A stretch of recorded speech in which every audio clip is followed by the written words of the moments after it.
안녕하십니까. 저는 다스시스템 코리아에서 조선해양 쪽 기술 대표를 맡고 있는 최우영 기술 대표라고 합니다. 반갑습니다. 오늘 제가 말씀드릴 주요 내용들은 한국 조선해양 산업에 많이 기여하고 계시는 사실 디지털 트랜스포메이션이라는 주제를 가지고 과연 해외에 있는 사례들이나 또는 그분들은 어떻게 지금 진행하고 있고 또 그런 것들 통해서 저희는 어떻게 좀 변화해야 하나라는 좀 모습을 보여드릴 그런 발표 자료를 좀 준비를 했고요. 디지털 트랜스포메이션 하면은 아마 여기 계신 대부분의 지금 듣고 계시는 분들이나 또는 조선해양 관계자분들께서 많은 화두로 몇 년간 지금 다들 알고 계셨죠. 그래서 실제로 디지털 트랜스포메이션을 제가 어디 가면 이렇게 한마디로 이렇게 좀 요약하면은 이렇게 좀 요약할 수가 있을 것 같습니다. 실제로 지금까지는 사실 제가 종사하고 있는 조선해양이라면 조선해양 쪽 비즈니스 쪽에 디지털 기술들을 정말 적용해가지고 정말 변화하는 근본적으로 변화해가지고 생존 가능한 기업으로 만드는 것 이렇게 제가 정의를 했는데요. 사실은 주요 키워드가 디지털이고 근본적인 변화이며 또 생존 가능한 기업이라고 말씀드릴 수 있겠습니다. 결국 어떤 이야기냐고 하면 앞으로 디지털 기술로 전환하지 않으면 모든 산업이 디지털 기술로 전환하고 있는데 조선해양 산업에서 디지털 기술로 전환하지 않으면은 앞으로 반대로 생존할 수 없다라는 그런 근본적인 원인에 도달할 수 있을 것 같습니다. 그래서 실제로 그런 것들을 앞으로 우리가 10년, 20년 이렇게 또는 또 100년 이상 우리나라의 아주 주요한 조선해양 산업들이 좀 더 생존 가능하고 할 수 있도록 어떻게 하면 이런 기술들을 활용해서 서스테이블하게 갈 수 있을까라는 고민들을 오늘 좀 같이 해봤으면 좋겠습니다. 먼저 좀 다른 사례로 제가 항공산업의 디지털 트랜스포메이션 사례를 가지고 왔는데요. 지금 제가 보여드릴 사진은 에어버스의 사례입니다. 에어버스사는 사실 알고 계시다시피, 지금은 코로나 때문에 항공사들이 좀 힘들긴 하지만 전 세계에서 상위의 랭크는 거의 최첨단을 달리고 있는 그런 항공사이죠. 그래서 이런 항공사들도 사실 항공사가 조선해양 산업하고 저희는 조선해양 쪽 분야들은 좀 다르다고 생각하실 수도 있는데 사실은 항공산업도 마찬가지로 수주산업 베이스에서 어떻게 해서 최적화해서 설계하고 생산하고 그걸 제조해서 마지막까지 오너한테 딜리버리까지 할 수 있는 그런 쪽으로 고민들을 많이 하고 있습니다. 그래서 에어버스의 사례를 잠시 비디오를 통해서 보시도록 하겠습니다. 지금 보여드리는 에어버스의 사례는요, 앞으로 에어버스가 어떻게 디지털 트랜스포메이션 기술을 가지고 미래에는 어떻게 준비를 하겠다라는 일종의 청사진에 있는 모델들이 되겠습니다. 그래서 일종의 일러스트레이션이라고 보시면 될 것 같은데요. 지금 보이는 아주 최적화된 그리고 정말 사람의 휴먼 리소스가 아주 적은 그런 최적화된 공장에다가 실제로 오너한테 이런 주문 정보라든지 사양 정보라든지 카탈로그 정보들을 오너한테 주문을 받는 즉시 그 모델을 가지고 바로 생산에다가 바로 다이렉트로 오더를 내리면 그 생산에 있는 사람들이 실제로 그에 맞는 자재들이라든지 또는 실제 부속품이라든지를 저스트 타임으로 바로 받아서 그런 것들을 실제 이제 생산 설치하고 생산하는 쪽에다가 딜리버리를 해주고 그런 딜리버리 해준 것들을 내용들을 가지고 실제 생산 현장에서는 또 디지털 기술을 활용해서 좀 더 기존에 하지 못했던 그런 어려운 환경이라든지 또는 무거운 환경이라든지 이런 것들을 기술을 활용해서 하는 환경들을 보여주고요. 그리고 기존에 이제 여러 가지 자재 재고 기술이라든지 저장하는 데 여러 가지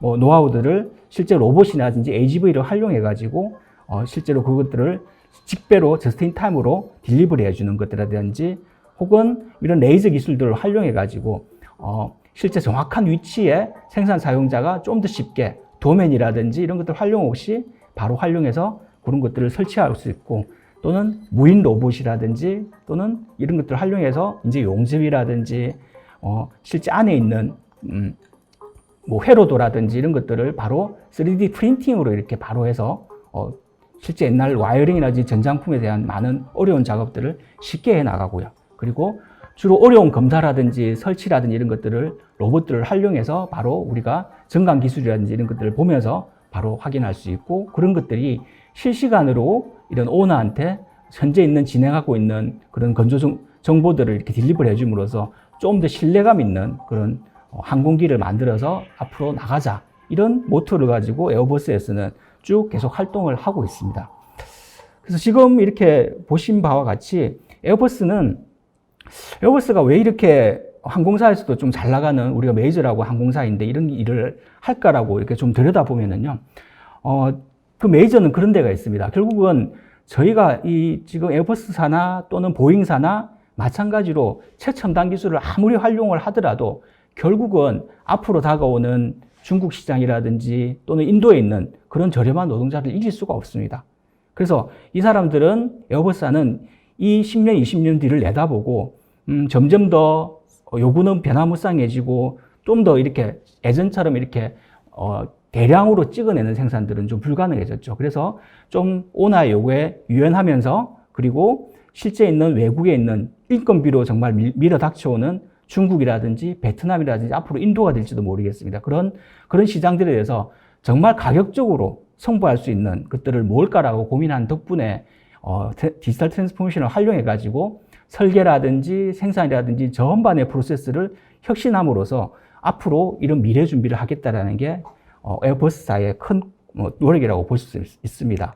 그래서 사실 뒷단에 보면은 지금 이 자료는 하버드 대학교에서 실제 제가 예전에 많이 화두로 다뤘던 스마트 팩토리라든지 또는 앞에 있는 디지털 포메이션에 사실 고울이 될 수 있겠는데요.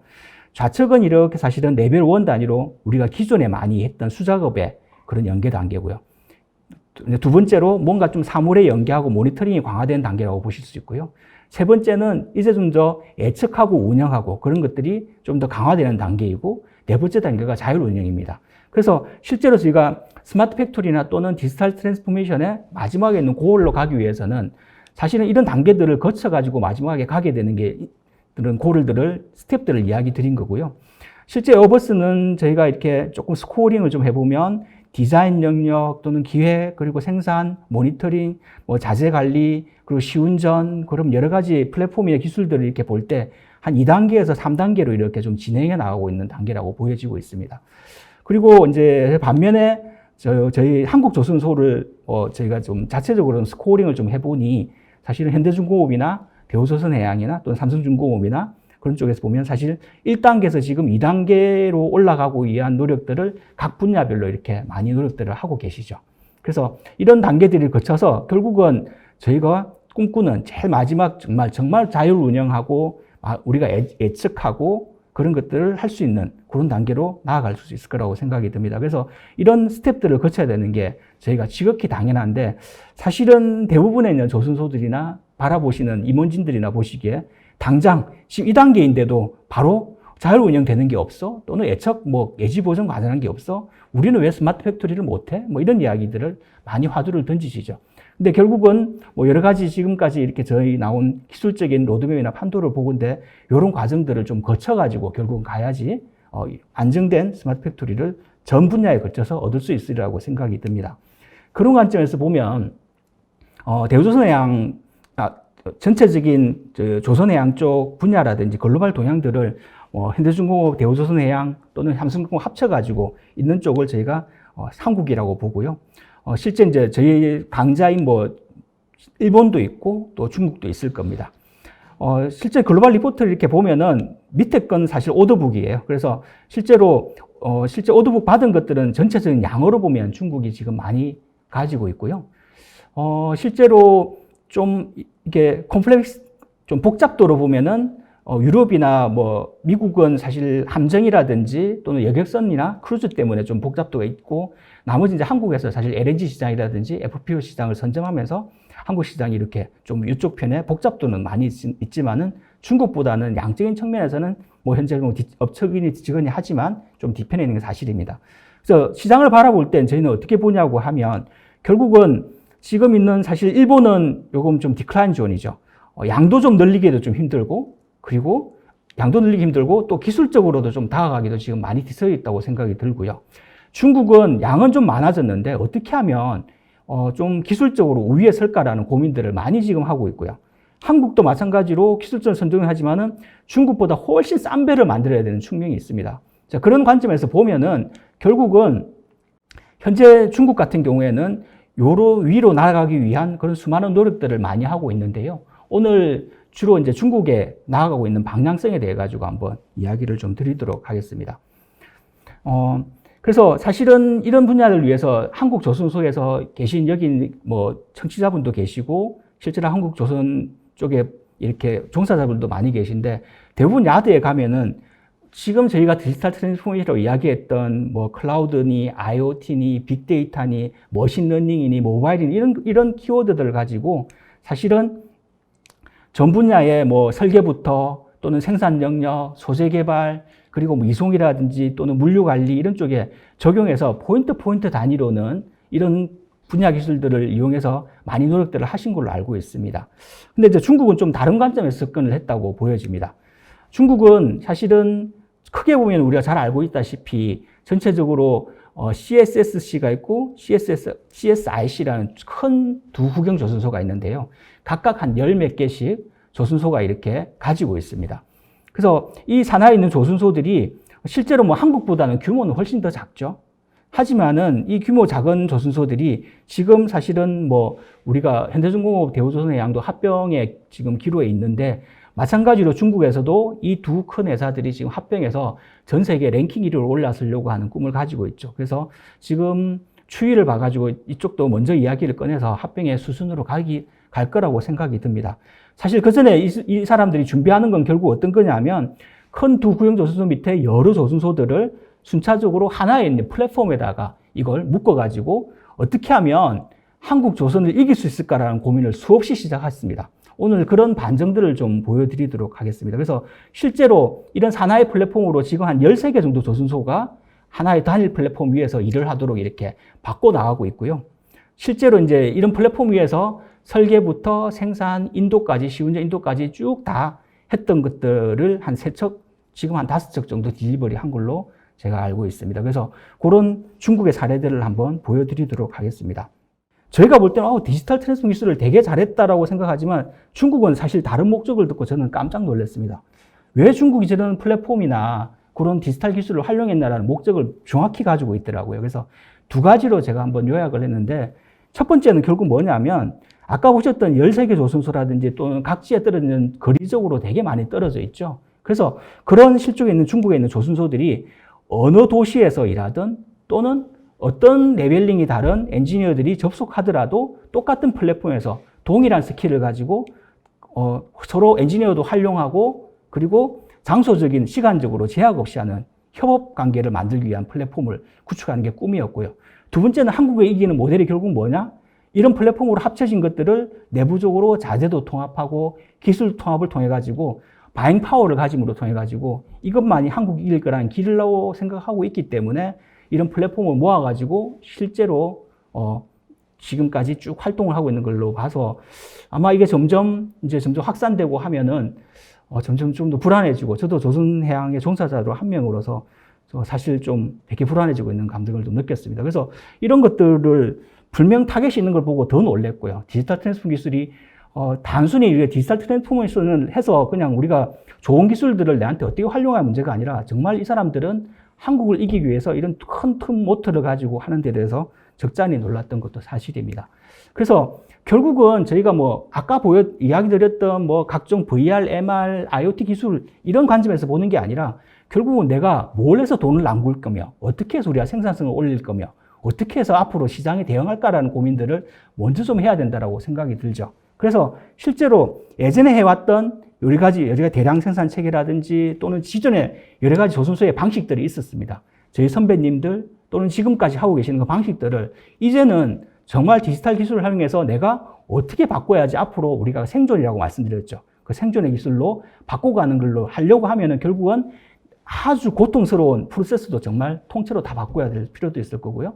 저희가 지금까지 조선해양의 뭐 비즈니스 모델로 뭐 LNG 좀 잘하고 뭐 좀 VLCC를 좀 중국한테 넘기지 이런 게 아니라 정말 우리의 비즈니스 모델을 어떻게 잘할 수 있는 거는 더 잘하고 양을 늘리거나 이런 것들도 좀 많이 고민들을 해봐야 되는 거고요. 결국은 말씀드렸다시피 계약 단계에서부터 생산 그리고 선주한테 주는 것까지 그 싱글 모델들이 어떻게 변경되면서 관리됨으로 통해 가지고 그런 걸로 또다시 비즈니스 모델을 재창출해 나가는 그런 것들로도 그런 게 맞물려 가지고 결국은 트랜스포메이션을 목표를 정해야 되지 않을까라는 생각을 가지고 있습니다.